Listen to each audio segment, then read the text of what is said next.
मध्य प्रदेश के बुंदेलखंड क्षेत्र के छतरपुर जिले के शुक्लानी मोहल्ले में रहने वाले दिनेश शर्मा, जिनकी मूर्ति और चित्रकला भारत में ही नहीं बल्कि विश्व में जानी जा रही है, जिन्होंने बुंदेलखंड क्षेत्र का ही नहीं बल्कि मध्य प्रदेश का भी नाम रोशन किया है। यह एक ऐसे शख्सियत हैं और एक ऐसे कलाकार हैं जिनके कई जनरल नॉलेज में क्वेश्चन भी आ चुके हैं कि अमेरिका में बिकने वाला राम दरबार किनके द्वारा बनाया गया है, उसमें दिनेश शर्मा का नाम है।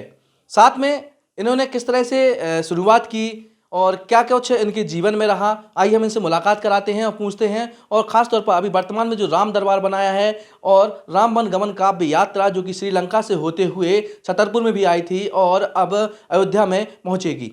जी, आपका स्वागत है। जी नमस्कार। पहले तो सबसे पहले पैप्टिक टाइम के दर्शकों को जय श्री राम। जी, आपने कब से मूर्ति बनाने की शुरुआत की थी? मूर्ति हम 7-8 साल की उम्र से बना रहे हैं। सबसे पहले कौन सी मूर्ति बनाई थी और कैसे मालूम चला कि आप इतने चित्रकला कर लेते हैं? सबसे पहले मूर्ति बनाई थी आपने कि चित्र के माध्यम से कला सीखी थी? नहीं, क्या था कि मिट्टी में शुरू से खेलते थे और खेलते खेलते कुछ ना कुछ बनाना और करना, ये शुरू से ही शौक़ रहा।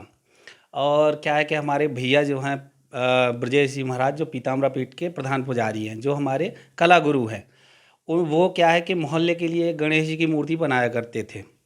तो उनकी मूर्ति देखते थे कि ये कैसे बनती है। फिर उन्हीं का सामान, मतलब मिट्टी, घास, ये सब चोरी कर करके अपने, हमारे यहाँ एक स्टोर रूम था, उसमें ले जाया करते थे हम।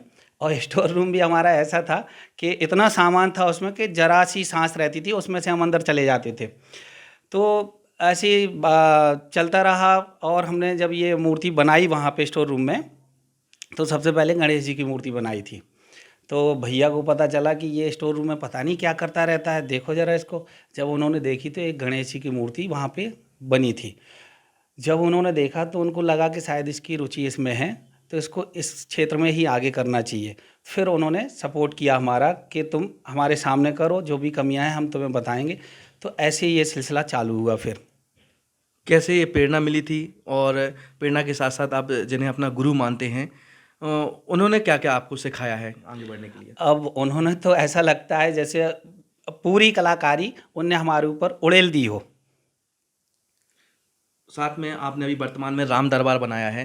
राम दरबार बनाने के लिए कितना समय लगा है और कैसे क्या इसकी थीम थी बनाने की? राम दरबार में 1 महीने का समय लगता है और हमारी टीम है 4-5 लड़कों की, जो उनका सहयोग रहता है पूरा। और थीम का तो ऐसा है कि कभी सोचते नहीं कि इस साल क्या बनेगा, बस ये है कि भगवान पे ही सब छोड़ के करते हैं, क्योंकि भगवान को कौन बना सकता है, तो भगवान खुद ब खुद बनते हैं। तो जैसे आपने कहा थीम ऐसी कभी कोई नहीं सोची हमने। हाँ, ये ज़रूर है कि कोई अच्छा सा नक्षत्र देख करके और 5 कन्याओं का पूजन करके हम काम स्टार्ट करते हैं। और फिर अपने आप वो सारी चीज़ें बनती चली जाती हैं। जब बनाने बैठते हैं कि भाई हनुमान जी ऐसे होने चाहिए, भरत जी ऐसे होने चाहिए, इनका मुकुट ऐसा बना दो, तो ये हम नहीं बता सकते कि थीम क्या हम सोचते नहीं हैं, वो सारे काम अपने आप होते चले जाते हैं। जी, दिनेश शर्मा जी, आपसे यही पूछना चाहेंगे कि आपने एक मूर्ति बनाई हुई थी, वो अमेरिका में पहुंचाई गई थी, उसकी प्रश्न भी जनरल नॉलेज में है, तो कितनी मूर्तियां आपने हैं जो अभी देश विदेश में पहुंचाई हैं, बाहर पहुंचाई हैं? अब ऐसा तो हमको ज़्यादा याद नहीं, लेकिन काफ़ी सारी मूर्तियाँ अमेरिका, ऑस्ट्रेलिया और वेस्ट इंडीज़ अपने यहाँ से गई हैं। जैसे कि एक अमेरिका अभी राम दरबार गया था, जो प्रश्न है आप लोगों ने देखा होगा तो वो प्रश्न पूछते हैं उसमें, तो वो अमेरिका गया था वो राम दरबार। आपने कुछ ऐसी मूर्तियां बनाई हैं जो पूरे भारत में जी, जानी जाती हैं, कौन कौन सी ऐसी मूर्तियां हैं? भारत में नारद जी का मंदिर नहीं है, और वो नारद जी की मूर्ति हमने बनाई थी। ये है मथुरा गोवर्धन परिक्रमा मार्ग में नारद कुंड पड़ता है, वहाँ वो मूर्ति स्थापित हुई है नारद जी की, जो भारत की पहली है। और एक मूर्ति और है तुलसीदास जी की पत्नी रत्नावली जी, जो चित्रकूट राजापुर में उनकी स्थापना हुई है, वो भी भारत की पहली मूर्ति है। अभी आपने राम वन गमन काव्य यात्रा जो निकली हुई थी, उसमें भी आपने राम दरबार बनाया है और चरण भी बनाए हुए हैं, वो किस मिट्टी से बनाए हैं आपने? चरण तो जो है बने हैं अयोध्या की जन्म स्थान की मिट्टी से, और जो राम दरबार बना है वो अष्ट धातु से बना हुआ है। तो अष्टधातु सब लोग सोचते हैं कि मतलब आप मिट्टी का भी काम करते हैं, अष्टधातु ये प्रोसेस क्या है। तो हम ये बता दें कि पहले जो मास्टरपीस बनता है किसी भी चीज़ का हो, वो मिट्टी का ही बनाया जाता है, फिर उसकी ढलाई की जाती है। उसको अपन अष्टधातु में भी बना सकते हैं, उसको पीतल में भी बना सकते हैं, और कई अन्य ऐसे मटेरियल हैं जिनको बनाया जा सकता है। ठीक है ना। तो किन किन चीज़ों की मूर्तियाँ आप बनाते हैं? जैसे कि यहाँ पर मिट्टी की भी मूर्तियाँ हैं, प्लास्टिक की भी मूर्तियाँ हैं। ये मटेरियल जो है, जैसे अष्टधातु हो गया, अपना पीतल हो गया, मार्बल डस्ट है, फाइबर ग्लास है, गाय के गोबर से भी, और मिट्टी का सबको पता ही है, मिट्टी से। जी। आपने गाय के गोबर की एक बहुत ही सुंदर मूर्ति बनाई हुई थी गणेश जी की। वो कैसे थीम आपके दिमाग में आई? ये क्या है कि महाराज जी हैं वृंदावन के, जुगल किशोर दास जी महाराज, श्री जुगल किशोर दास जी महाराज।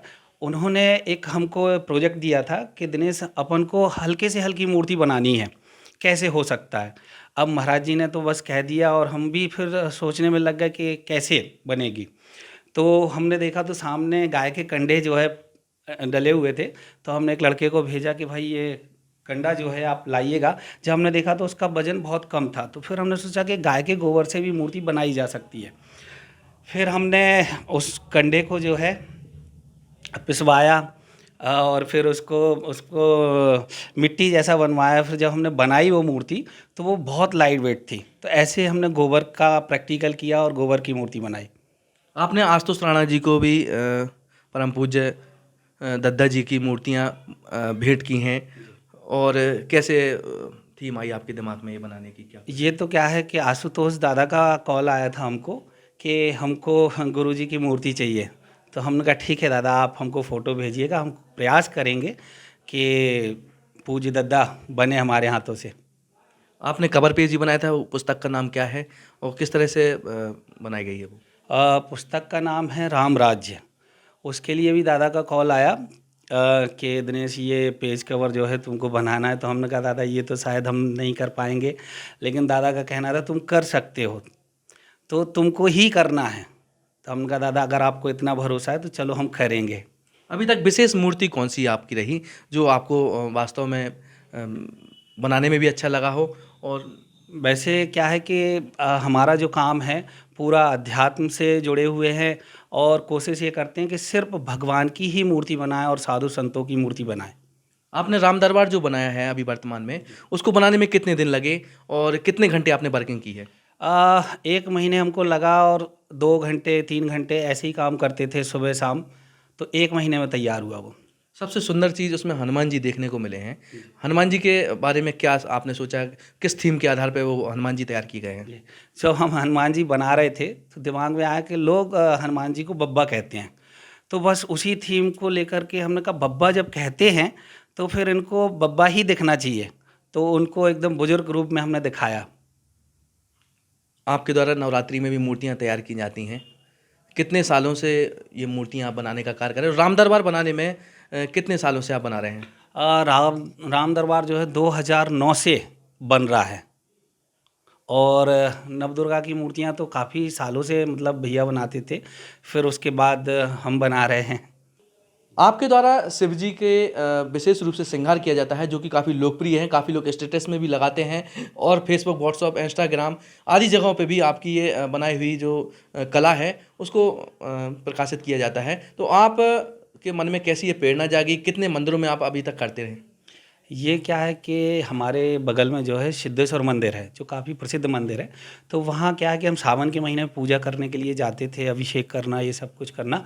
तो ऐसे लगा कि भाई शिव जी को अपनी प्रिय चीज़ चढ़ाना चाहिए। तो फिर हमने सोचा क्या है ऐसा हमारे पास। तो हमारे पास तो सिर्फ कला है। कला के माध्यम से हम उनका श्रृंगार करते थे, तरह तरह के फूल लाना, फिर उनका मुकुट बनाना, और अपने ये चंदन, अलग अलग प्रकार के चंदन से उनका स्वरूप बनाना। तो ऐसे ये हमारा शुरुआत हुई। तो लोगों को बहुत अच्छा लगा, और लोग हमसे पूछा करते थे, भक्त लोग, कि कल कौन सा श्रृंगार होगा। तो हमें तो ऐसा पता नहीं रहता था कि कल क्या बनेगा, लेकिन जब भोले बाबा के सामने बैठते थे तो कुछ ना कुछ नया ही बनता था। आपने मतंगेश्वर खजुराहो में भी किया है, वो क्या थीम थी पूरी? पहले हमने सिद्धेश्वर मंदिर में किया है श्रृंगार, फिर उसके बाद हम संकट मोचन मंदिर चले गए थे श्रृंगार करने के लिए। और संकट मोचन मंदिर में काफ़ी समय से हमें कम से कम 11 वर्ष हो गया श्रृंगार करते करते। और फिर ये पेपर में और ये न्यूज़ वगैरह में जब निकलता है तो वहाँ के लोगों की भी इच्छा हुई, मतंगेश्वर वालों की, कि हमारे यहाँ भी श्रृंगार हो। तो शिवरात्रि के लिए बोल रहे थे कि शिवरात्रि पे श्रृंगार आप करें। तो अब शिवरात्रि पे तो वहाँ बहुत भीड़ होती है, श्रृंगार करने का समय भी नहीं रहता, और फिर हम संकट मोचन में भी श्रृंगार करते हैं।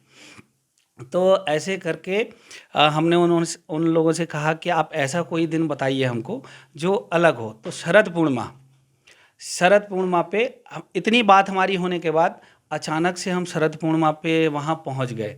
तो वहाँ पे सचिन ताम्रकार जो वहीं खजुराहो के हैं, वो श्रृंगार कर रहे थे शिव जी का। तो हम तो खाली दर्शन करने के लिए पहुँचे थे। जब उन्होंने हमें देखा तो वो तो फिर पकड़ के रह गए कि नहीं भैया, श्रृंगार तो अब आप ही करेंगे, हम नहीं करेंगे। तो हमने कहा ऐसा क्यों? बोले नहीं नहीं, भोले बाबा ने आपको बुलाया ही श्रृंगार के लिए है। बोले ना तो हमने कॉल किया, आप खुद ब खुद आए, तो ये भोले बाबा की कृपा है कि आप यहाँ तक आ गए, आपको श्रृंगार करना पड़ेगा। गए थे हम दूसरे काम से, लेकिन भोले बाबा के श्रृंगार में लग गए। फिर जब से जो है हर शरद पूर्णिमा पे मतंगेश्वर में श्रृंगार करने के लिए जाते हैं। आपके द्वारा यहाँ पर एक तस्वीर देख रही थी हमने, ये गिटार, इस गिटार के पीछे क्या राज है? इस गिटार के पीछे तो एक चमत्कार हुआ था। एक अघोरी संत हैं जो कीनाराम संप्रदाय से हैं। बनारस में बहुत बड़ा आश्रम है उनका, कीनाराम संप्रदाय। तो उनकी मूर्ति बनाई थी हमने, कीनाराम बाबा की, और उन्हीं के शिष्य थे भगवान राम जो संत हैं, उनकी मूर्ति बनाई थी। तो वहाँ पे जो भैया जी हैं, भैया जी मतलब संत हैं वो, तो उन्होंने वो मूर्ति कई मटेरियल में बनवा चुके, लेकिन उनको उनके गुरु की झलक नहीं दिखी। तो उनका किसी के माध्यम से हमारे पास ऑर्डर आया। तो जब हमने वो मूर्ति बनाई, तो जब हमें पहले बता दिया गया कि ये अघोरी संत हैं और अगर इनकी कृपा हो गई तब तो सब कुछ बढ़िया है, और ये लोग बहुत जल्दी नाराज़ भी हो जाते। तो मन में एक थोड़ा सा डर भी था कि हमसे बनेगी कि नहीं बनेगी। तो जब ये मूर्ति हमने बनाई और जब वहाँ पहुँचे लेकर के, जब भैया जी ने देखी मूर्ति खोल के, तो भैया जी साष्टांग हो गए। और हमको पता नहीं था कि हमारा सम्मान होगा सुबह, और हमें गिटार बजाने का बड़ा शौक़ था। ये बात सिर्फ हमें पता थी या हमारे घर वालों को पता थी। तो जब हमारा सुबह सम्मान हुआ, तो सम्मान में हमें गिटार दिया गया, जैसे आप फोटो में देख रहे हैं। तो हमें गिटार दिया गया, तो हमें बड़ा आश्चर्य लगा कि ये मन की बात कैसे पता चली। तो जो भैया जी हैं, फिर हमें लोगों ने बताया कि ये मन की बातों को समझ लेते हैं। तो ये हमारे लिए बड़ी ही खुशी की बात थी। और वहाँ पे इलाहाबाद में हमको कला मनीषी की उपाधि दी गई। जो मनीषी उस आज से कम 10-12 साल पहले की बात है। तो मनीषी शब्द हमको नहीं समझ में आया है कि उस मनीषी होता क्या। घर में आके भैया से पूछा तो फिर उन्होंने बताया कि मनीषी जो है संत होते हैं। तो उस समय तो बात समझ में नहीं आई, आज समझ में आ रही है कि हम साधु संतों की बहुत मूर्तियां बना रहे हैं। और बना क्या, वो तो खुद ब खुद बन रहे हैं सभी साधु संत जो है। तो कला और मनीषी, मनीषी माने संत, तो फिर समझ में आया कि कला मनीषी की उपाधि भैया जी ने उस समय दी थी, आज वो चीज़ दिख रही है। आपके द्वारा कितने साधु संतों की मूर्तियां बनाई गई हैं, थोड़ा सा कुछ नाम बताएं। अब ऐसे तो देखो, सबसे पहले तो हमारे पूज्य दद्दा जी, उनकी हमने मूर्ति बनाई है। जबलपुर में दादा बीरनपुरी जी महाराज, उनकी बनाई है। और राम हरचंद दास जी महाराज, वृंदावन के भजन सम्राट श्री रसका पागल बाबा, ऐसे और अभी बहुत से नाम हमको याद नहीं आ रहे हैं। तो ऐसे बहुत सारे संतों की मूर्तियाँ बनाई हमने। आपके द्वारा हाथ से पेंटिंग भी बनाई जाती है, जो आपने शायद सीएम शिवराज सिंह जी को भी भेंट की थी जी। और एसपी जो ललित साकवार जी थे, उनको भी उनकी पुत्री की भेंट की। तो कैसे क्या कहना चाहते हैं? ये तो बस क्या है कि मूर्ति कला के साथ साथ पेंटिंग भी होना चाहिए, क्योंकि जैसे अपन मूर्ति बना लेते हैं तो फिर उसमें रंग भरना, तो फिर हमने अपनी पेंटिंग पे भी काम किया। Sketch work, oil painting, acrylic colour, तो इन सब चीज़ों पे भी हम काम करते रहते हैं। तो ये हमने सीएम साहब को गिफ्ट की थी बना करके।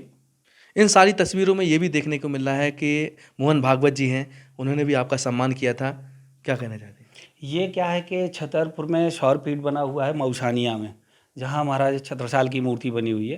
तो जो महाराज छत्रसाल की मूर्ति है, उसका जो मास्टरपीस उसका मेजरमेंट हमने ही पूरा किया था। उसी में हमें ये भागवत जी ने सम्मान किया था।